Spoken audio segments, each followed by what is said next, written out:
안녕하세요. 방금 소개받은 스타트업 얼라이언스 이기대입니다.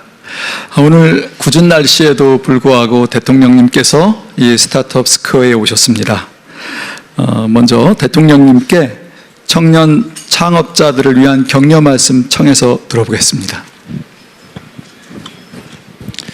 네, 오랜만에 원래 살던 곳에 와서 그런지 마음도 편하고 아주 익숙한 공간이라서 저도 기분이 아주 좋습니다. 온 세상이 어려움이 가득해 있어 보여도 결국 사람들이 만든 어려움이고 결국은 사람들의 지혜와 용기로 다 해결되어 온 게 인류 역사 아닌가 그렇게 생각됩니다. 사실 대한민국도 여러 가지로 어려움들이 닥치고 있습니다. 그러긴 하지만 우리 대한민국 국민들이 가지고 있는 위대한 위기 극복의 DNA라고 하는 것을 통해서 우리가 언제나 위기를 기회로 만들어서 새롭게 도약해왔고 지금 이 순간도 아마 그 도약이 이루어지고 있다고 생각합니다. 우리 청년들의 도전, 저도 지금도 청년이라고 생각하지만 결코 동의하지 않겠죠. 저도 청년기를 지나왔고 또 인생이라는 것도 그렇지만 사실은 에너지를 가지고 용기 있게 뭔가를 새롭게 시작해 볼 수 있는 시기라고 하는 게 그렇게 많아 보이지는 않습니다. 지금 이때쯤 여러분들이 세계를 무대로 큰 꿈을 가지고 시작하지만 두려움도 많이 있겠죠.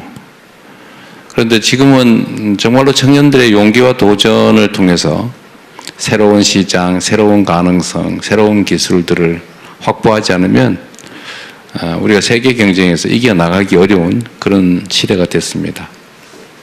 그런데 제가 참 아쉽게 생각하는 것은 우리 사회에는 이 실패에 대해서 너무 가혹한 것 같아요. 한번 넘어지면 다시는 일어나기 어려운 그런 세상이 돼서 옛날에는 실패는 성공의 어머니라고 그러고 젊어서 고생은 사서도 한다 이런 얘기했는데 요즘 그런 얘기하면 뺨 맞는다고 그러더라고요. 네가 세상을 몰라도 너무 모르는구나. 요즘은 한번 실패하면 끝이고 도전의 기회도 그렇게 자주 주어지는 게 아니다라고 해요. 실제로 여러 가지 제도적으로 보면 일종의 연대보증, 한번 사업이 망하면 개인이 완전히 신용불량자가 되고 다시는 이렇게 정상적인 경제활동을 못하게 옥죄는 제도들도 많습니다.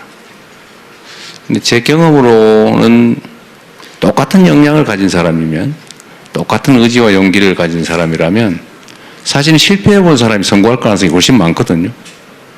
통계적으로도 그렇다고 합니다.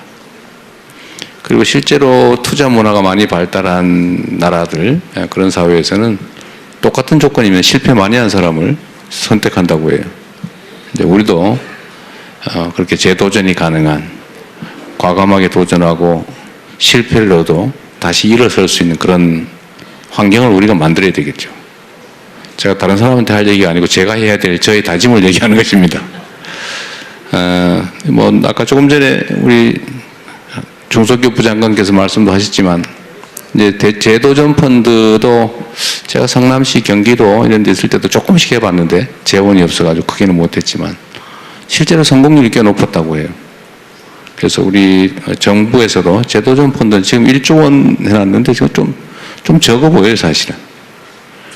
그래서 앞으로는 여러분들이 도전하는 데서 다시 재도전하는 사람들, 실패해서 다시 일어나는 사람들이 더 우대받지는 못할지라도 보통 첫 도전과 차별받지 않도록 그렇게 좀 노력해 보겠습니다. 어쨌든 새로운 기술 또 새로운 시장을 우리가 만들어내지 못하면 우리의 생존 자체가 어려운 그런 특수한 상황에 처해져 있는 것이 대한민국인데 우리 청년들의 도전을 정부가 지원하고 또 응원해서 혁신국가로 창업국가로 나아갈 수 있도록 최선을 다하겠습니다. 여러분들의 오늘 말씀을 잘 들어보겠습니다. 고맙습니다. 네, 감사합니다, 대통령님. 그럼 지금부터 대통령님과 중기부 장관 그리고 6분의 창업자를 모시고 청년과 함께하는 상상 콘서트를 시작하겠습니다. 단상 위에 눈에 확 들어오는 창업자가 한 분 계십니다. 지금 방금 물도 드셨으니까 준비는 되신 것 같고 AI 이미지 툴을 만드는 스타트업 스모어톡의 황현지 대표십니다. 저는 대표님 뵐 때 한 3년 되셨는데 되게 어려운 시기에 창업을 하셨어요. 우리가 자금난 겪는 이런 시기에. 그래서 창업하시기 전에 생각했던 창업자의 삶과 막상 창업을 했더니 뭐가 다릅니까? 네. 지금 소개받은 스모어톡 대표 황현지라고 합니다. 그러니까 저희가 지금 사업을 하는 거는 이제 한국인들이 좀 쓰기 쉬운 AI 이미지 생성 편집 툴을 운영을 하고 있어요. 그래서 이미지라는 게 한국인들의 좀 취향이 있고 좀 트렌드가 있고 하다 보니 한국인이 한국어로 쓰기 쉬운 또 좋아하는 취향의 그런 AI 이미지를 제작할 수 있게 돕고 있는데요. 근데 이런 사업을 하기에 앞서서 이런 사업을 해나가는 과정에서 초반에는 좋은 제품만 만들면 되는 거라고 생각을 했습니다. 근데 막상 하다 보니 이제 제품 만들 시간보다 오히려 뭐 법률 상담을 받는다거나 재무 회계를 갖춘다거나 경영 지원, 뭐 세무 이렇게 저희가 청년으로서는 좀 사회 경험이 많지 않다 보니까 하기 어려운 그런 부분들이 훨씬 더 처음엔 시간을 많이 차지하더라고요. 그래서 아까 한성숙 장관님이 말씀해주신 원스톱 지원센터 같은 어떤 창업 사업 멘토링적인 거 외에 다른 지원들이 초반에는 좀 많이 이루어진다면 실질적으로 창업가들이 좀 더 창업에 집중할 수 있는 시간이 마련되지 않을까 생각이 좀 많이 들었던 것 같습니다. 네, 거의 그 두 번째 질문이 그거였는데 그러면 이제 사업만 하면 되는 줄 알았더니 다른 거 하는 게 더 힘들더라 그 말씀이셨잖아요. 네, 그래도 우리가 기성세대가 정부가 도와준다면 지금 창업하신 지 얼마 안 돼서 좀 정신이 짱짱하게 살아있을 때 좀 씩씩하게 말씀 부탁드립니다. 이런 거 좀 해주면 안 돼요? 이런 거. 일단 제가 말씀드리고 싶었던 건 제가 주변에서도 저는 정말 사람들이 많이 창업을 했으면 좋겠지만 누가 저한테 창업할까 이렇게 물어보면 많이 머뭇거리게 됩니다. 왜냐하면 제가 아까 말씀해주신 한 3, 4년 정도 됐는데 네. 초반에 정말 좋은 제품 가지고 고객들도 많이 모으고 정말 잘하고 있던 그런 스타트업들이 결국에는 어떤 결실을 맺지 못해서 이 창업 생태계를 떠나가는 걸 너무 많이 그 3년 동안에도 봐왔기 때문입니다. 그래서 어떻게 좀 창업 생태계가 활성화가 될 수 있고 청년이 더 많이 도전을 할 수 있으려면 아까 실패의 경험도 좋긴 하겠지만 아주 작은 성공들이 좀 많이 모일 수 있다면 좋을 것 같습니다. 그런 의미에서 이 청년 창업이 처음 창업을 했을 때부터 바로 뭔가 상장까지 가기에는 또 현실적으로 많이 어려운 점들이 많이 있는 것 같아요. 그래서 오히려 M&A 시장이 활성화가 돼서 더 빠른 M&A를 하고 그리고 더 다시 재도전을 더 쉽게 할 수 있는 기틀이 마련이 되면 좋지 않을까 생각을 합니다. 예를 들어 미국도 이제 젊은 창업가들이 빠르게 이제 엑싯을 하고 그다음에 그걸 기반으로 이제 재창업을 하고 또 더 큰 성공을 거둬서 창업 생태계에 환원하는 그런 구조, 선순환 구조가 정말 많이 이루어져 있습니다. 근데 우리나라의 경우에는 제가 봤을 때는 많은 한국의 좋은 선배 창업가분들이 도움을 주고 계시지만 거의 손에 꼽을 수 있습니다. 그만큼 뭔가 되게 큰 성공이 아닌 작은 성공들을 이뤄내고 재도전을 할 수 있는 무대가 적다고 많이 느꼈던 것 같습니다. 그래서 M&A 시장이 활성화가 좀 될 수 있도록 기성세대와 그리고 정부 측에서 많은 적극적인 지원을 해주실 수 있다면 특히 지금은 또 전통 기업들이 AI 전환이 되고 디지털 전환이 되는 때이다 보니까 이런 IT 역량이 있는 청년 기업들과의 그런 합이 좀 잘 이루어질 수 있지 않을까 하는 기대를 해보겠습니다. 네, 감사합니다. 사실 오래된 숙제이기도 하고 스타트업들만을 위한다기보다는 우리 대기업들도 스타트업으로부터 혁신적인 아이디어를 얻을 수 있는 서로 윈윈하는 거죠. 두 번째는 우리 K-뷰티 솔루션을 수출하고 계시는 홍일호 대표 팩토스퀘어입니다. 학부 때부터 창업을 해서 실패도 여러 번 하셨고 그리고 지금은 사업 되게 잘하고 계신데 이게 창업이 공부해서 배우는 게 아니잖아요. 그렇게 여러 번 창업 실패하면 뭐를 배울 수 있는 거죠? 일단 아무리 잘 열심히 해도 안 될 수 있다라는 걸 배우게 됐어요. 맷집이 생기는. 맞아요. 네. 제가 총 4번의 창업을 했고 3번의 실패를 했고 지금 4번째 회사입니다. 다 열심히 했어요. 잘하고 열심히 했다고 생각을 했는데 안 됐어요. 네. 그래서 그걸 깨닫는 순간 이거는 숫자 게임이다. 그러니까 오전의 게임이다라고 생각이 계속 드는 거예요. 그래서 저의 이제 앞으로의 오기 이제 꼭 해내야 될 거는 될 때까지 한다. 예, 아, 멋있네요. 10번, 20번, 30번 될 때까지 해서 꼭 성공시키고 싶습니다. 우리 박수 한번 칠까요?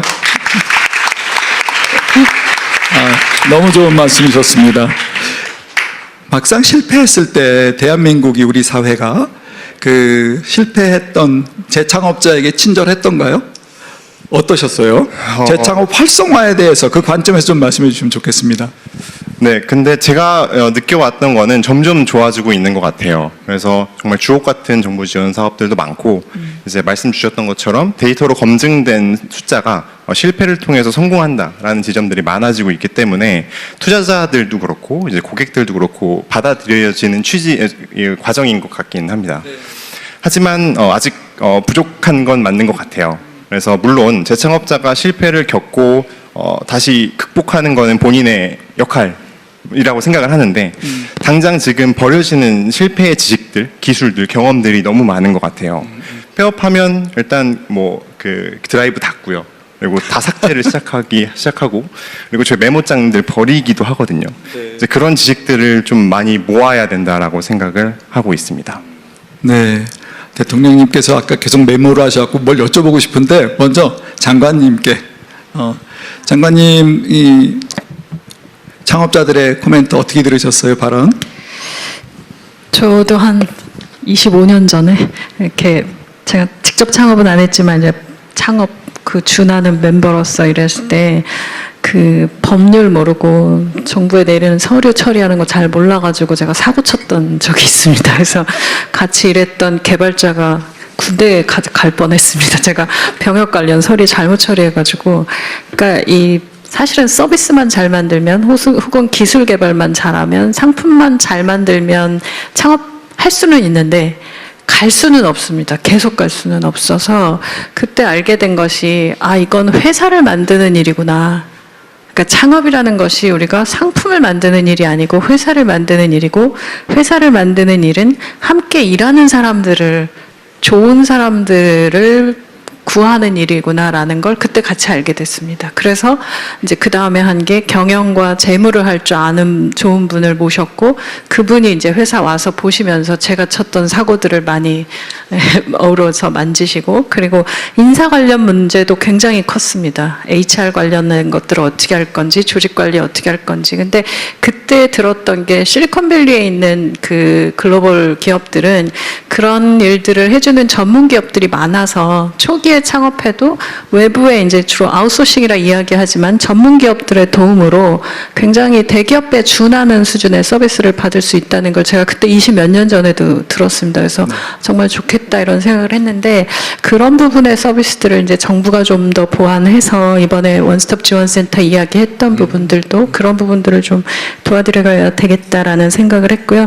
M&A 부분과 엑시 부분은 이제 계속 많은 말씀들을 나누고 있기 때문에 이런 부분들은 이렇게 제도적으로 보완될 거라고 보시면 될 것 같고요.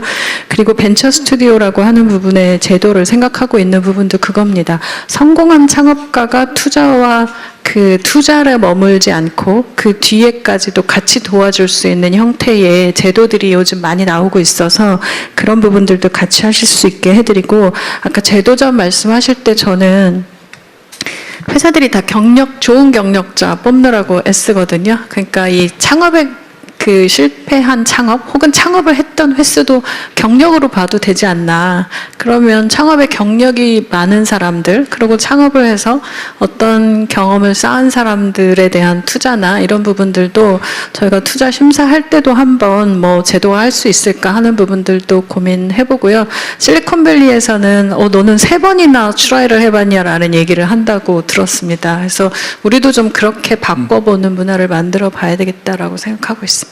네, 감사합니다. 희망이 보이네요. 대통령님, 제가 평소에 대통령님께서 우리가 실패의 경험을 자산화해야 된다라는 말씀을 하셨다는 말씀 듣고 정말 좋았는데요. 오늘 우리 마침 제도전으로 성공한 창업자도 오고 그래서 어떻게 느끼셨는지 좀 말씀 청해 듣겠습니다. 네. 저도 뭐 인생을 되돌아보면 무수히 실패하고 또 끊임없이 다시 도전하고 일어서면서 여기까지 왔죠. 우리 홍일호 대표님, 아직은 성공했는지 아닌지 모르겠는데, 저는 이런 예를 들면 용기가 꺾이지 않고 언젠가는 정말로 하나의 결실을 맺었으면 좋겠어요. 지금 3번 실패하고 4번째라 그랬나요? 엄청 힘들 것 같은데 표정은 되게 좋으세요. 네. 아직은 에너지가 많이 남아있는 것 같은데. 어쨌든 우리 공동체 정부가 해야 될 일이 이런 새로운 도전들, 끊임없는 도전들이 꺾이지 않도록 또 새로운 기회를 향해 우리가 나아갈 때 실패의 경험들이 좌절의 그 아픔이 아니고 경험의 축적으로 이렇게 될 수 있게 지원해야 되겠다는 생각이 듭니다. 상품을 만드는 것보다 회사를 만들어야 된다는 얘기가 약간 가슴 아픈데 사실은 창업하는 입장에서는 회사를 만들기보다는 상품과 서비스를 만드는 데 집중해야 되는데 거기에 너무 많은 에너지가 행정 비용에 들어간다, 행정에 들어간다는 것 같습니다. 사실 정부에서는 이런 문제를 해결하기 위해서 무슨 창업 보육센터니 뭐 이런 온갖 것들을 만들잖아요. 공간도 만들고 행정 조직도 만드는데 이게 여전히 부족하거나 아니면 효율적으로 작동하지 않아가지고 현장에서 많이 부족하게 느끼는 것 같은데 어쨌든 이런 문제를 또 해결하는 게 우리 한 장관님 역할인 것 같기도 합니다. 현장에서 오셨으니까 정말 상품과 서비스 개발에만 기술 개발에만 집중할 수 있는 환경을 만들어주는 거 중요할 것 같아요. 제가 알기로는 이게 뭐 사실인지 모르겠는데 그런 법률 서비스나 행정 서비스, 경영 서비스 이런 것들을 해주는 전문 업체들도 있다고 하는데 아마 이용료가 꽤 비싸겠죠? 네, 대부분은 금액의 문제일 겁니다. 초기 그렇겠죠. 창업자들은 사실 그 비용이 많지 않고 그러겠죠. 그리고 좋은 데들 서비스는 비싸고 또 한편으로는 큰 회사들은 초기 스타트업들의 이야기들을 잘 모를 수 있어서 이 부분은 한번 만들어 보고 지금 법률 서비스는 제공하고 있는 걸로 보이는데 나머지 부분들 좀 한꺼번에 다 말씀 듣고 그러니까요. 네, 이게 제가 자주 말씀드리지만 어쨌든 수요자가 여기 갔다가 저기 갔다가 왔다 갔다 이렇게 하게 하지 말고 정부가 촉을 여러 개를 가지고 있는 결국 하나의 정부이기 때문에 정부가 A 촉으로 접촉이 들어오면 나머지가 다 알아서 다 해줘야지 여기 갔다 와라 저기 갔다 와라 이러면 안 될 것 같고요.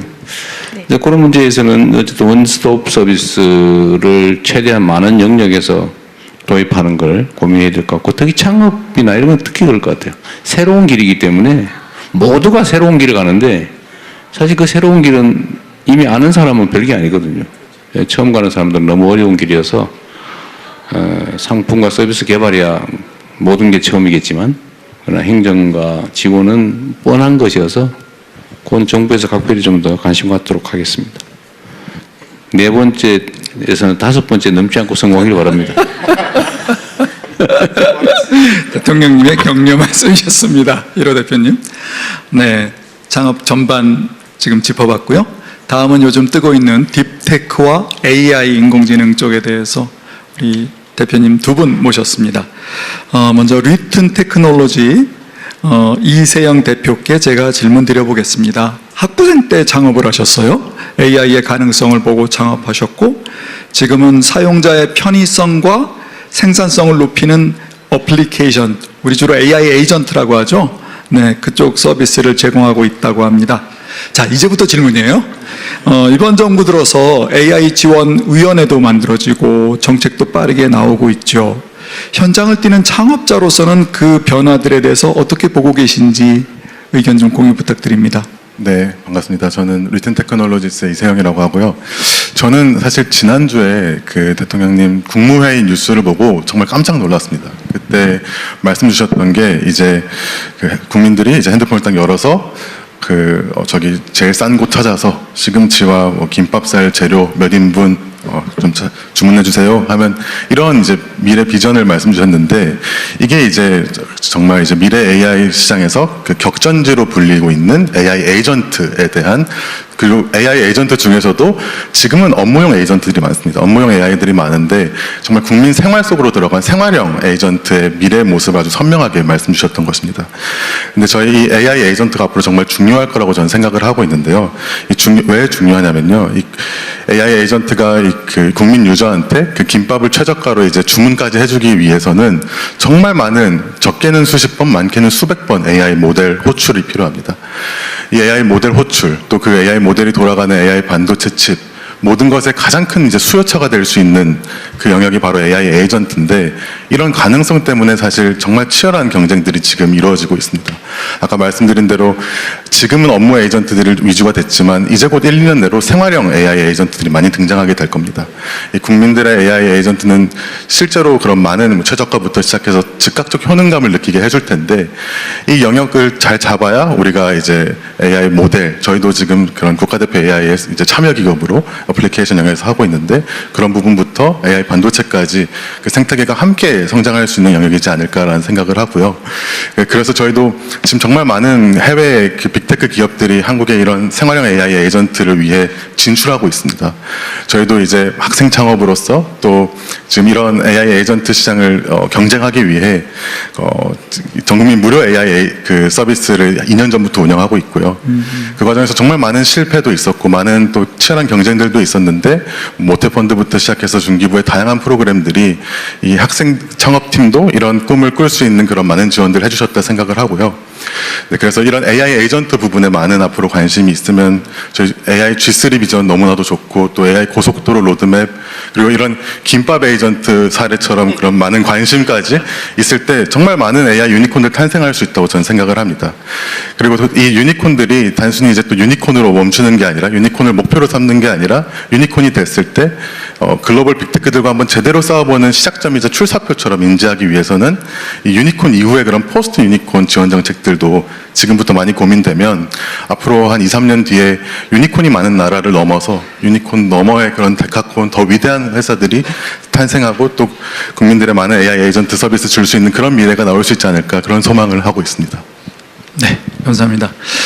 사실 두 번째 질문은 그 대표님께서 하시는 사업하고는 조금 상관이 있을 수 있으나, 지금 AI 생성 스타트업 회장도 하고 계시니까 여쭤보고 싶었어요.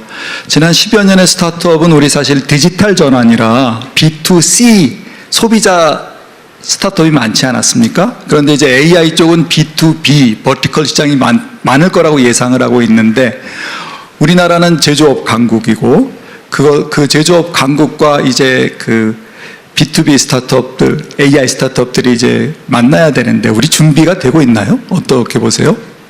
네, 정말 뛰어난 AI 모델을 만들기 위한 그런 독자 LLM을 위한 그런 많은 프로젝트들도 지금 진행되고 있고요.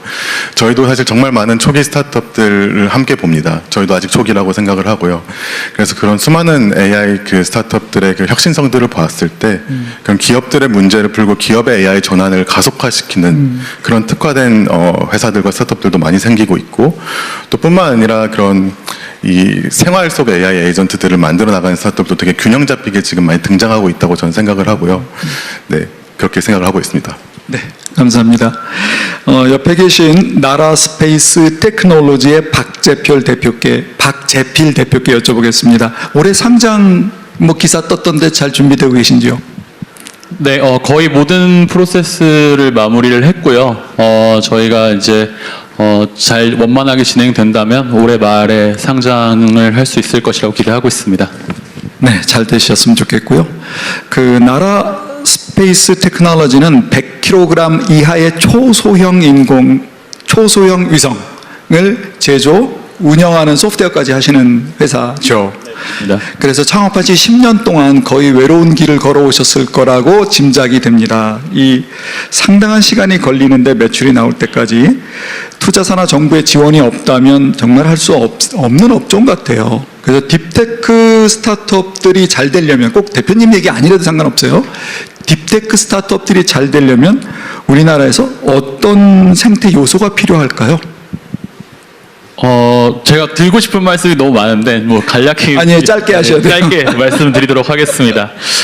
제가 이제 딥테크, 특히 그리고 우주 분야에 있으면서 가장 좀 이렇게 절실하게 느꼈던 거는, 이 딥테크 분야는 다른 분야하고 달리 초기 인프라, 인원에 들어가는 비용들이 굉장히 많고 그 주기가 굉장히 깁니다. 그래서 성장의 결과물이 나올 때까지는 굉장히 시간이 오래 걸리기 때문에 전통적으로 스타트업이 들어가기에는 굉장히 어려운 분야 중에 하나입니다.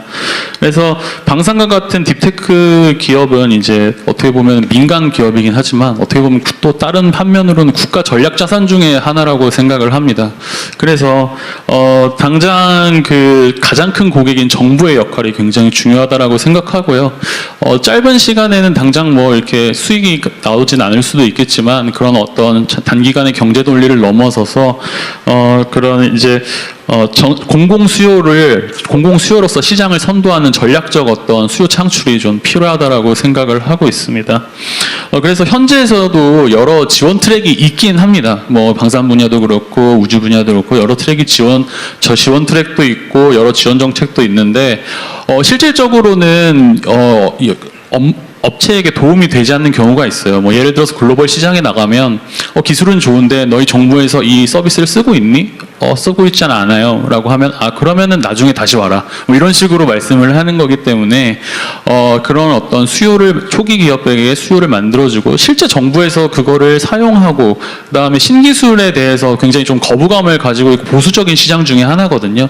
근데 그런 부분을 어떤 별도의 트랙을 마련을 한다던가 적극적으로 이런 딥테크 스타트업들의 기술들을 차용을 해서 실제 정부에서 사용하는 사례들을 만드는 게 굉장히 중요하다라고 생각합니다. 뭐 예를 들어서 미 우주군 같은 경우에는 이제 명백하게 이제 민간과 군의 역할을 명시를 하고 있고 이러한 조건을 만족을 하면은 민간의 어떤 기술들을 적극적으로 차용을 하겠다 이렇게 명시를 하고 있고요. 뭐 이렇게 민간에서 기술을 가져가거나 이렇게 되면 이러한 요구 조건이 안 돼서 안 돼 이렇게 가능성을 초기에 차단하는 것보다 컨설팅을 해주면서 이러한 부분을 보완하게 되면은 우리가 더 잘 사용할 수 있다. 그래서 성공적으로 스타트업들과 정부기관들이 안착을 하고 같이 협력을 하는 또 그리고 정부 같은 경우에는 이제 빠르게 변화하는 기술 시장들을 스타트업들로 대응을 하는 그렇게 상부상조하는 결과를 낳을 수 있다고 생각을 합니다. 네, 감사합니다. 마침 이 자리에 방사청 차장님께서 오셨다는 말씀을 들어서 혹시 계시면 마이크 좀 챙겨주십시오. 네, 차장님 감사합니다. 제가 여쭤볼게요. 지금 우리 K방산 대단하잖아요. 근데 네. 이제 우리 또 딥테크 스타트업들은 또 이렇게 늘 짝사랑하는 그 부처거든요. 스타트업들과 이제 우리 기존의 K방산들과 또 부처와 지금 어떤 그림을 그리고 계신지요? 우선 저희가 이제 정부 지원 사업으로 스타트업들을 지원해 주는 사업이 있습니다. 네. 뭐 이제 대표적으로 혁신 100 기업을 선정을 해서 AI, 우주, 드론 이런 기업들의 우수한 기업들을 선정을 해서 정부가 이제 실증을 해주고 그 기술력을 인정을 해주고 그러면은 이제 체계 기업들이 그 기업들을 이제 협력업체로 사용을 합니다. 실제 그렇게 해서 체계 기업에 납품한 기업들도 있고 제 바로 옆에 이제 대표 기업으로 앉아 계신데 그리고 이제 니어스랩이라는 AI 기업은 실제 그게 이제 UAE에 수출도 되기도 했습니다. 근데 조금 전에 이제 말씀하신 그 위성 분야는 아직 이제 그 분야까지는 정부가 이제 실증하는 단계까지는 가지 않았고 앞으로 이제 저희도 상용 위성을 우리가 군 위성 외에 상용 위성도 서비스를 구매하려고 내년부터 시범 사업을 계획하고 있습니다. 그래서 좀 전에 이제 이 콘서트 전에 잠깐 방문을 했었는데 아마 좀 가능성이 충분히 있을 거라고 생각을 하고 있습니다. 네, 감사합니다. 대통령님 혹시 말씀 주실 거 있으신지요? 우리 이제 산업 구조가 사실은 크게 변하게 될 텐데 그 중에 이제 우주 방위 산업 이 영역이 대한민국 입장에서 매우 중요한 산업이라고 생각되고 저는 그 부분을 집중적으로 육성을 해볼 생각입니다. 그 중에 저는 대한민국이 처하고 있는 지정학적 위치 그리고 아마 앞으로도 진영대결이 격화될 가능성이 매우 높고 대한민국이 차지하고 있는 지정학적 위치가 매우 불안정해서 방위산업을 대대적으로 우주 방위산업을 대대적으로 키워놓는 게 대한민국 국방력과 국력을 키우는 길이어서 이 부분은 앞으로도 매우 집중하게 될 부분이라는 말씀을 드리면서 용기를 내시기 바랍니다. 그 이번에 보면 우크라이나전에서도 이제 보여진 건데 사실은 이제 전통적인 그 전차나 뭐 미사일 이런 게 거의 무용지물이 물론 필요하죠 기본적으로. 그런데 그게 과연 그만큼 돈 들인 만큼 효용을 발휘하냐는 전혀 아니었던 것 같아요. 그 마분지로 만든 드론 폭탄이라든지 그 나무 상자로 만든 뭐 이게 상당히 유용하잖아요. 거의 싸게. 근데 그건 결국 기술인데 이런 방산 분야에서는 지금 우리나라도 저번에 제가 방산 관련 일종의 토론회도 한번 했었는데 너무 대기업 중심의 전통 무기 중심으로 좀 편제되어 있어서 그때도 방위산업에 관계된 벤처 스타트업들이 뭐 이런저런 얘기가 상당히 많았어요. 근데 거기에도 저는 기회를 줘야 되겠다. 그 틈새를 만들어야 되겠다고 생각하고 있고요. 그게 결국 아주 세밀한 첨단 미래 기술 분야들이 될 가능성이 많죠. 특히 인공지능 분야는 어쨌든 그 부분에 대해서는 관심과 지원을 대대적으로 늘릴 생각이라는 말씀을 드리고요. 창업도 좀 많이 해주시면 좋겠습니다. 그리고 정부 구매 문제, 그러니까 사용 실적, 이용 실적 이게 중요한데 이건 정부 방침으로 지금 여러 차례 제가 정부 각 부처에 지시를 해놨습니다. 저는 기본적으로 그런 생각을 하죠. 예를 들면 정부가 특정 산업 육성을 위해서 뭐 돈을 지원하기도 하고요. 그냥 갖다 쓰는 거죠, 그냥. 근데 정부는 딱 그것만 있어요. 쓰거나 빌려주거나. 중간이 없어요. 중간 정도를 하자. 예를 들면 5천억을 쓸 거냐 아니면 1조 원어치를 사서 5천억 원어치는 버릴 각오를 하느냐. 저는 5천억을 지원하는 것보다는 차라리 1조 원으로 사주고 5천억을 버릴 각오를 하는 것이 낫지 않을까? 맞는 말이죠. 그렇게 하기를 바라죠. 실제로 이제 그렇게 운영을 해볼 생각입니다. 이제 문제는 이제 부정부패가 개입될 여지가 상당히 많고 이제 공무원 조직들의 보수성, 안전하게, 확실하게 이것도 매우 중요한 덕목인데 그게 완전히 훼손되지는 않는 범위 내에서 어쨌든 정부 구매는 혁신 제품, 혁신 서비스에 대해서는 좀 많이 늘릴 생각이니까 기대하셔도 될 것 같습니다. 네, 감사합니다. 다음은 우리가 기후 테크와 글로벌 진출이라는 주제로 두 분의 대표님께 여쭤보겠습니다. 지금 물론 중요하지 않은 주제가 없겠지만 기후 문제가 너무도 심각하고 또 발빠른 스타트업들이 이쪽 분야에서 해답을 찾을 수 있다고 저는 믿기 때문에 60Hz의 김종규 대표께 질문드리겠습니다. 대표님, 그 AI 붐으로 인해서 에너지 수요가 어마어마하게 늘고 있다는 예측도 있고 뭐 지금 대응도 많이 하고 있지 않습니까? 예전에 그 아리백 하러 다니신 거 제가 기억해서 에너지 쪽에 대해서 우리는 어떤 준비를 할 수 있는지 좀 아이디어가 있으시면 부탁드립니다. 네, 안녕하십니까. 기후테크 기업이자 소셜벤처인 60Hz 대표 김종규입니다. 일단 답변 드리기 전에 차세대 전력망, 에너지 전환 같은 것들이 매우 시급하고 중요한 주제인데 대통령께서 많은 관심을 표명해 주셔서 큰 힘이 되고 있고 앞으로도 지속적인 관심 부탁드립니다.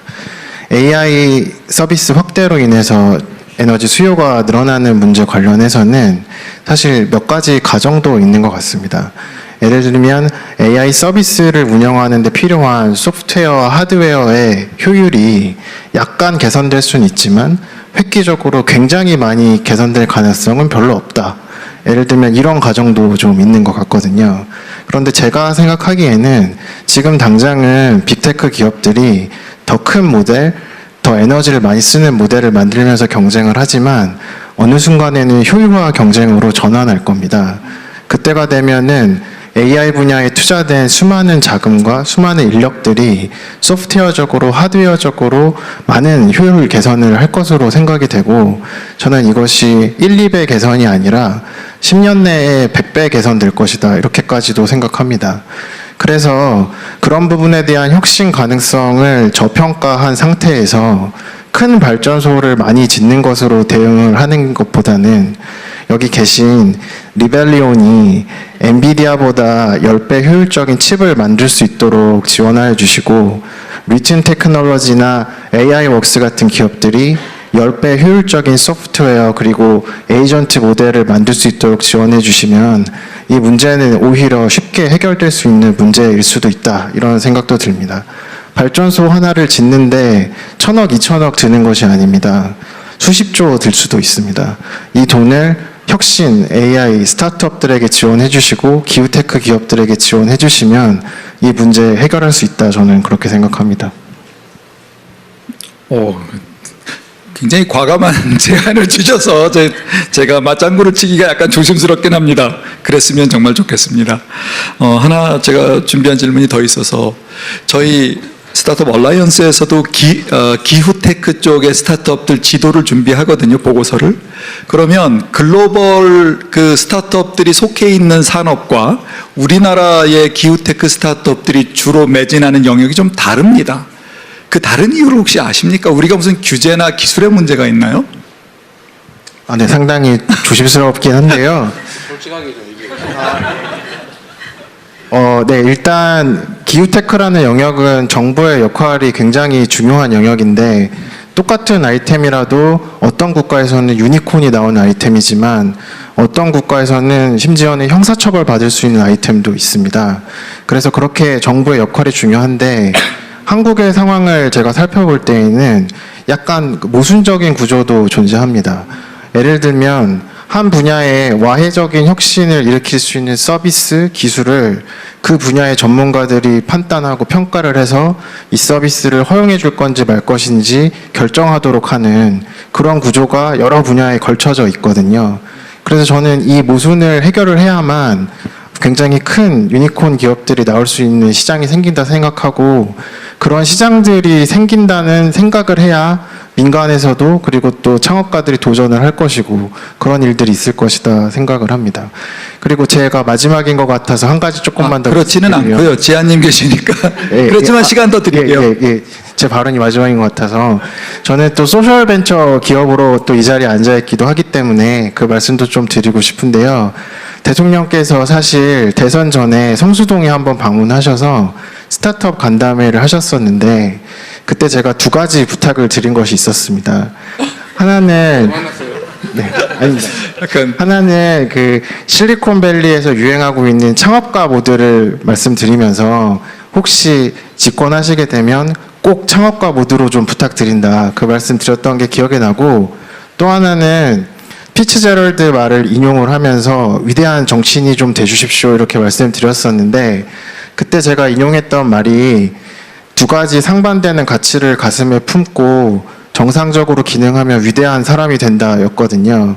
근데 이거를 기업에 좀 비유를 하면, 예를 들면은 사회적 가치와 경제적 가치를 동시에 추구하는 기업들도 있는데, 이런 기업들이 소셜 벤처입니다. 지금 정부에서 새로운 사회를 구성하고 계시기 때문에 저는 새로운 기업가 정신도 필요하다고 생각하고, 소셜벤처가 그런 역할을 할 수 있다고 믿고 있습니다.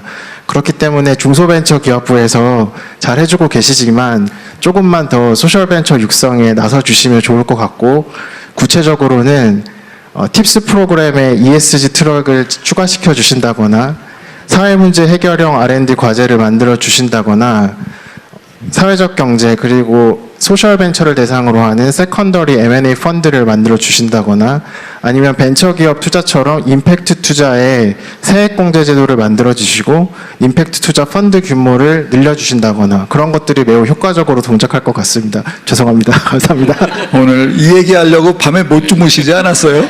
빚쟁이를 섭외해와서. 우리 그 한성숙 장관께서 일거리를 많이 들으신 것 같습니다. 따로 한번 보시든지 제안서를 하나 내가지고, 그때도 제가 들어보고 정말 대단하다 이런 얘기했던 기억이 나는데, 그 말이 맞죠. 기업 활동이라고 하는 게 반드시 돈을 벌기 위해서 하는 거냐. 뭐 그것도 하나의 중요한 요인이긴 하지만, 사람들 사는 목적이 꼭 뭐 돈을 많이 쌓기 위해서만은 아니고 의미 있는 일을 하기 위해서 사는 사람도 많잖아요. 그렇죠? 그게 강력한 동인이 되기도 하죠. 제가 스페인의 협동조합 그 현장을 한번 갔다 온 일도 있는데 이태리를 거쳐서 그 협동조합들이 기본적으로는 돈을 막 많이 벌자고 하는 일은 아니지만 그게 불경기에도 매우 적응력도 높고 구성원들의 만족도도 매우 높고 임금 수준도 상당히 높고 그렇다고 뭐 글로벌 경쟁에 부족하지도 않더라고요 보니까. 그래서 그건 정말 고려해야 될 부분이고요. 뭐 ESG 트랙을 만들거나 이런 부분은 정말 고려해야 될 것 같습니다. 그리고 저는 그런 걸 우리 국민들께도 한번 설명드리고 공감도를 높여야 된다고 생각하는데 기업이 곧 돈 이건 아니다는 걸 좀 보여주고 싶어요. 그리고 요즘은 소비 트렌드도 많이 바뀌잖아요. 꼭 품질이나 서비스의 질만 얘기하는 건 아니고 그 기업이 대체 어떤 일을 하나 그 상품과 서비스를 생산하는 기업 경영주가 어떤 생각을 하고 사나 이런 게 크게 영향을 미치잖아요. 그래서 그런 것들도 많이 존중되면 좋겠습니다. 위대한 정신이 되려고 노력을 한다고 위대한 정신이 되는 것 같지는 않고 최선을 다해야 될 것 같고요. 창업가적 마인드를 가져야 된다는 점은 저도 뭐 전적으로 공감합니다. 그런 문제가 있더라고요. 요즘 이제 그런 얘기들 많이 하는데 제가 약간 부세서 미안합니다만 이 정치인들은 원래 많이 많아요. 전쟁을 결정한 것은 어른들이고 전쟁터에서 죽어가는 것은 청년들이다. 이런 얘기 많이 있잖아요. 그러니까 한 사회 공동체의 주요 의사결정을 대개는 어떤 기득의 자리, 성공한 사람들이 다 하는 경향이 있죠. 그러나 세상에는 성공한 사람들, 예를 들면 아주 중요한 자리를 차지한 사람들, 아닌 사람들이 훨씬 더 많은 건데, 과연 그 의사결정을 하는 사람들이 사회 평균적 생각을 하고 정책결정, 의사결정에 그 평균적인 입장, 위치를 반영하냐, 쉽지 않죠. 그래서 정치인들한테 언제나 초심이라고 하는 걸 지켜야 된다고 많이들 얘기하죠. 쉽지가 않습니다. 위치가 바뀌거든요. 잘 안 보여요. 입력이 잘 안 돼. 입력이 잘 안 되면 출력이 바뀌잖아요. 그죠? 그래서 창업가 정신을 잘 지키도록 노력하겠고, 좀 세부 내용들을 우리 장관님한테 따로 좀 주셔서, 정부 정책도 사실 그런 방향을 지향하고 있으니까 몰라서 못하는 거다. 이렇게 생각해 주시기 바랍니다. 예. 많이 제안해 주세요. 예. 그리고 마지막으로 저도 마지막일 것 같아서 아니 마지막이 아닌데 아까 한 얘기 중에 정부에 뭐가 문제가 있다고 그러면서 말을 안 했거든요. 결국은 한번 해보세요.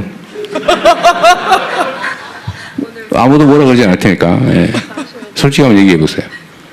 문제가 있으면 네, 고쳐야지. 예를 들면 그냥 좀 직설적으로 말씀드리면 우리가 유니콘 기업이라고 말하면은 잘 회자되는 기업들, 예를 들면 쿠팡, 토스의 비유를 해보겠습니다. 쿠팡이 만약에 이마트에 도전하지 않고 위협적이지 않으면 유니콘이 될 수 있을까요? 토스가 은행에 위협이 안 되고 금융권에 도전하지 못하면 유니콘이 될 수 없지 않을까요? 근데 기후테크 기업, 에너지 기업 이런 곳들은 그런 체계 자체가 불가능한 구조들이 많이 있어서 사실은 이런 구조를 그대로 둔 채 유니콘 기업 육성을 한다고 해도 한계가 좀 크다 그런 생각을 하고 있습니다. 너무 구체적으로 얘기해보라니까요. 뭐 예를 들면 독점적으로 뭔가 하고 있는 다양한 분야들이 공공 주도로 하고 있는 영역도 있고 물론 그것들이 다 이유가 있다고 생각합니다. 그렇지만 그런 분야에 스타트업들이 도전하고 혁신을 만들어내고 위협적일 수 있는 수준까지 비즈니스를 할 수 있는 환경이 주어져야 사실은 그 분야에서도 유니콘이 나온다 생각하거든요. 그래서 저는 민간에 더 많은 기회들이 좀 주어졌으면 좋겠고 특히 스타트업들에게 그런 기회들이 많이 주어졌으면 좋겠습니다. 아주 직설적으로 얘기하면 네. 한전의 독점 얘기하는 건가요? 얘기해 보세요. 네, 뭐 한국전력이나 아니면은 우리나라 이제 기후테크 관련된 많은 산업 분야들이 공공 주도로 이루어지고 있기 때문에 좀 그런 부분에 있어서 아무래도 스타트업들은 장벽을 느낄 때가 있어서 그런 것들을 제가 아까 표현하기를 그 분야의 와해적인 혁신을 만들어낼 수 있는 기술이나 서비스를 그 분야 전문가들이 가부를 결정하는 구조에서 과연 유니콘이 나올 수 있겠는가 그 말씀을 네. 드린 것입니다. 전력 판매 독점 이런 규제를 말하는 거죠, 그러니까. 예를 들면 그런 것이 있겠습니다. 왜 구체적으로 얘기하니까? 알겠습니다. 예, 네. 약간 순서를 바꿔서 여기 환경부 장관님이 와 계신다니 지금 이 대목에서 조금 말씀을 들어보고 가면 어떨까 싶습니다. 김 장관님 혹시 자리에 계신지요? 네, 감사합니다. 지금 우리 김종규 그 소셜 벤처 그리고 기후테크 그 스타트업 대표가 말씀을 하셨는데 그러니까 들으시면서 혹시 뭐 반박을 하셔도 되고 설명을 해주셔도 되고 어떻게 스타트업들하고 또 이렇게 협업을 하실지 뭐가 되든 좋으니까 좀 말씀 부탁드립니다. 일단 기후테크는 굉장히 큰 시장을 가지고 있다고 봅니다. 우리가 현재는 주로 이제 석탄, 석유 기반의 산업혁명 길을 가고 있는데 그것 때문에 기후위기가 심각해져서 바꿔야 된다고 하잖아요. 근데 우리가 어느 정도로 수입을 하냐면 석탄, 석유, 가스, 원자력 수입하는데 1년에 240조를 씁니다. 근데 만약에 그거를 석탄, 석유, 가스를 수입하지 않고 그걸 다 재생에너지로 바꿨다라고 하면 그 240조가 국내에서 순환하는 자원이 됩니다. 그만큼의 영역이 최소한 열려 있다. 이렇게 봐주시면 얼마나 큰 시장이 되겠습니까? 이제 스타트업들을 지원을 많이 해주시면 그러면 이제 그게 국내에서 전 돈이 돌 수 있다고 보고요. 그 아까 독점 얘기하셨던 것은 여러 가지 이제 사정이 있긴 합니다만 어떻게든 이제 한전이 굉장히 큰 약간 이제 그 업계의 공룡이라는 표현도 있고 해서 실제로 많은 혁신이 있어야만 이게 그동안 화석연료 중심의 전력망에서 소위 재생에너지 중심의 전력망으로 전환하는 과정에서의 혁신이 지금 굉장히 더뎌서 재생에너지를 늘리고 싶어도 그 길목에 한전이 전력망 때문에 어렵습니다. 이런 얘기 때문에 못 늘리고 있거든요. 그런 분야에서 반드시 혁신이 필요하다고 보고 장차 출범할 기후에너지 환경부가 잘 서포트하도록 하겠습니다. 감사합니다. 아직 우리가 글로벌 얘기도 안 했기 때문에 굉장히 중요한 글로벌의 대표로 오신 김지아 트립비토즈 대표님 말씀을 좀 들어보겠습니다. 지금 외국 관광객이 많이 와서 매출이 많이 늘으셨다는 얘기가 있던데 신문에서 봤어요. 어느 정도예요? 네. 먼저 저희 회사와 저를 간략하게 소개를 드리겠습니다. 저는 트립비토즈 대표 정지하입니다. 저희 서비스는 소셜미디어와 관광을 융합한 플랫폼을 운영하고 있습니다. 230만 명의 여행자들이 대한민국 지방 곳곳을 여행하시면서 여행 영상을 찍으시고요. 이 여행 영상 속에 숙박시설을 실시간으로 예약할 수 있도록 시스템이 갖춰져 있고 컨텐츠 크리에이터들에게 트립캐시를 제공해서 이분들이 다시 한번 전 세계에 80만 개의 저희가 확보하고 있는 숙박시설에 예약하고 할 수 있도록 하는 그런 좀 더 앞서간 차세대의 여행 플랫폼을 운영하고 있습니다. 저는 이렇게 말씀을 주셨던 어떻게 우리가 글로벌 온라인 여행 플랫폼과 이런 공룡들과 경쟁해서 외화벌이를 할 수 있을까에 대한 과연 내가 이것을 할 수 있을까를 2017년 창업했을 때 했는데 3년 전에 처음 외국인이 예약을 했습니다. 그분이 236불을 예약 대금을 저희 한국의 법인 통장에 그 외화벌이를 시작을 했던 기억이 저는 그 어떤 것보다 강렬했습니다. 그렇게 작년에는 300만 불의 외화벌이를 했고 올해는 550만 불, 내년에는 1000만 불을 예상을 하고 있습니다. 저는 이런 가운데 디지털 기업들, 플랫폼 기업들이 지난 15년 동안 과연 글로벌 진출, 그리고 우리가 생각하는 이런 외화벌이, 동시에 외국인들이 사랑하는 현대, 삼성, LG와 같이 우리 오프라인 시장에서 존재하는 우리만의 기업 브랜드와 같은 강력한 브랜드를 디지털 기업들이 왜 못했을까? 저는 이 물음표가 가장 크게 던져지더라고요. 그래서 곰곰이 생각을 해보니 몇 가지 이유가 있지만 그럼 민간 기업이 글로벌 진출을 하지 않았을까? 아닙니다. 굉장히 열심히 했습니다. 근데 그 안에서의 미국과 중국의 굉장히 강력한 플랫폼 기업들의 경쟁에서 뒤처질 수밖에 없었던 이유가 있는데요. 저는 미국과 중국은 이미 20년 전, 10년 전에 이 디지털과 플랫폼에 대한 이해도를 완벽하게 한 상태에서 전략적으로 이 산업을 키워왔다 생각합니다. 그 전쟁에서 그리고 이제 디지털 영토를 확대하고 점령하는 전쟁에서 미국과 중국은 2강이 되었고요. 최근에 대통령님께서 그리고 우리 정부에서 처음으로 AI 3강국을 천명을 했습니다. 저는 이 AI 3강국은 동시에 디지털 세상에서의 대한민국의 영토를 세 번째로 크게 만들겠다라는 선포와 같다라고 생각을 합니다. 제가 하나의 예를 들어드리겠습니다. 미국의 기업인데요. 관광 기업입니다. 부킹 홀딩스라는 기업인데 이 회사의 시가총액은 250조 원입니다. 당연히 매출과 뭐 이익도 잘 나는 그런 상장되어 있는 회사고요. 직원은 약 2만 5천 명 정도 됩니다.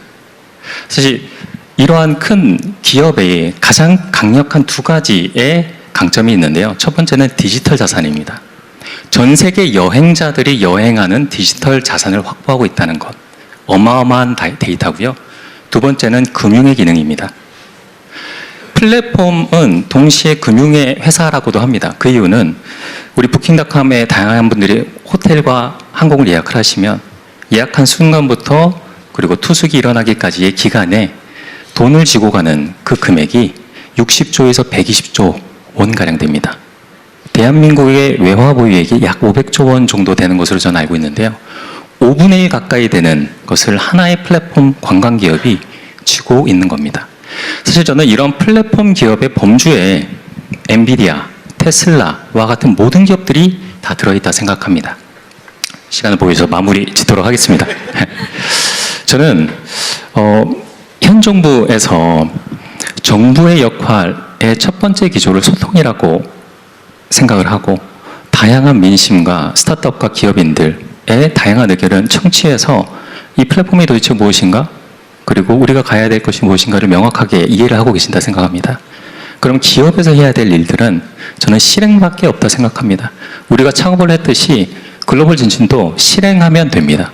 그래서 저는 여기 계신 70여 명 분의 스타트업 대표님들이 계시다고 알고 있는데요. 여기에서 우리 한국의 GDP의 10%를 이 자리에 있는 기업분들이 하시는 날이 머지 않았지 않았나? 이런 생각을 하면서 마무리하도록 하겠습니다. 감사합니다. 네, 감사합니다. 시간이 더 있었으면 더 듣고 싶지만 사실 저희가 오늘 심플로우라고 하는 그 웹사이트에서 여러분들의 정책 제안을 받았습니다. 제가 그걸 읽어드리고 대통령님께도 말씀드리고 또 코멘트 듣고 싶었으나 시간적 여유가 없기 때문에 이 내용을 부처로 전달을 하겠습니다. 그래서 시간이 부족하다는 얘기를 정말 죄송하게도 드리면서 오늘 이 콘서트, 상상 콘서트 대통령님의 말씀을 총평을 들으면서 또 우리 글로벌 말씀하신 지아 대표님에 대해서도 의견 주시면 감사하겠고 대통령 말씀 마지막으로 정리해 보겠습니다. 사실 이제 정치의 역할은 이제 이해관계를 조정하는 거죠. 사실은 그 사회가 가진 기회와 자원을 어떻게 나눌 것인가에 대한 최종 결정권을 행사합니다. 아마 아까 그 하시고 싶었던 말씀 중에 저도 있었을 거예요. 옛날에 우버 택시인가? 결국은 이제 택시 면허제도 때문에 이제 타다 택시 면허제도와 이제 충돌한 거죠. 근데 그게 아마 그때 당시에 이게 논쟁이 참 많고 사람도 뭐 자살하고 막 이런 일이 벌어졌잖아요. 결국 이 이해관계를 조정을 잘 못했던 거죠. 그러니까 그 혁신 기술도 다 필요한데 또 사회가 그 방향으로 가야 되는 건 분명히 또 맞는데 문제는 거기에 생계를 의존하는 또는 평생의 그 유일한 직업이라고 할 수 있는 그 수단의 위협을 받는 사람들 입장에서 보면 대안이 없으니까 다 뺏기는 수가 있으니까 목숨 걸고 싸울 수밖에 없었던 거죠. 아마도 이런 영역들이 많이 생겨날 것 같아요. 저는 그런 부분에서 정치적 조정 역할이 정말로 중요하겠다 그런 생각을 하죠. 택시 문제 다시 한번 생각을 해보면 어떻게 조정을 할 수 있었을까? 저는 뭐 좀 마치 노사 분쟁처럼 긴 시간을 놓고 정말로 허심탄회하게 제3의 대안을 포함해서 길게 직접적 논쟁을 해봤었으면 어땠을까? 나름 확인했었을 겁니다, 당시에도. 그래서 저는 모두에게 이익되는 방향의 그 결론을 내릴 수도 있었지 않았을까 싶어요. 근데 예를 들면 제가 생각하는 그때 당시 생각했던 거는 저렇게 극단적으로 올로와 나싱으로 싸우지 말고 절충하는 방법도 있을 것 같은데 예를 들면 택시 사업자들에게 그런 기회를 허용하면 말이 좀 없었을 것 같아요. 또는 택시 사업자들에게 일정한 지분을 줬으면 타협을 해서 그래서 동업을 했었으면 어땠을까 그런 생각이 좀 들었습니다. 앞으로도 이런 영역들은 참 많이 생겨날 것 같아요. 정부는 그런 새로운 기술이 개발될 때마다 이제 그로 인해서 위협받는 기존 기득의 지위 또는 기득의 질서 이 충돌을 지금은 사실은 대개는 이제 기득의 권리 중심이에요. 그냥 거기에 현실적 힘이 세거든요. 그러다 보면 그게 이제 기술 혁신이나 또 새로운 산업 발전에 장애가 되는 거죠. 아마 그 얘기를 하고 싶었었던 거 아닌가 싶은데 많이 공감합니다. 근데 그 역할은 정부와 정치가 해내야 되는 역할이죠. 많은 토론들을 통해서 그런 충돌을 최소화하고 모두가 서로 더 나은 길을 함께 갈 수 있었으면 좋겠다는 생각을 합니다. 오늘 뭐 저는 언제나 다니면서 이런 얘기 들으면 참 재밌긴 한데 새로운 얘기 많이 들어서 매우 감사드리고 정부 우리 정책실장도 오셔서 고개 끄덕거리고 계신데 여기 우리 AI 수석도 고향 오니까 좋습니까? 네. 어쨌든 여러분들의 의견도 현장의 의견도 많이 수렴하고 저희도 현장으로 많이 나가서 여러분과 많이 상의하도록 하겠습니다. 이런 대화 할 수 있는 기회 주셔서 고맙습니다. 수고하셨습니다. 네. 대통령님 모시고 열었던 상상 콘서트는 이제 막을 내리게 되었습니다. 오늘 누구도 왜 이걸 상상 콘서트라고 제목을 달았냐고 묻지 않았는데 우리 다 알죠? 꿈과 상상이 없다면 누구도 창업을 하지 않거든요. 그래서 젊은이들의 꿈이 연걸어가는 이곳 판교 스타트업 스퀘어에 귀한 시간 내주신 대통령님 그리고 장관님 그리고 우리 창업자 모두 깊은 감사드립니다. 우리의 희망 창업자들에게 뜨거운 박수 보내면서 마치겠습니다.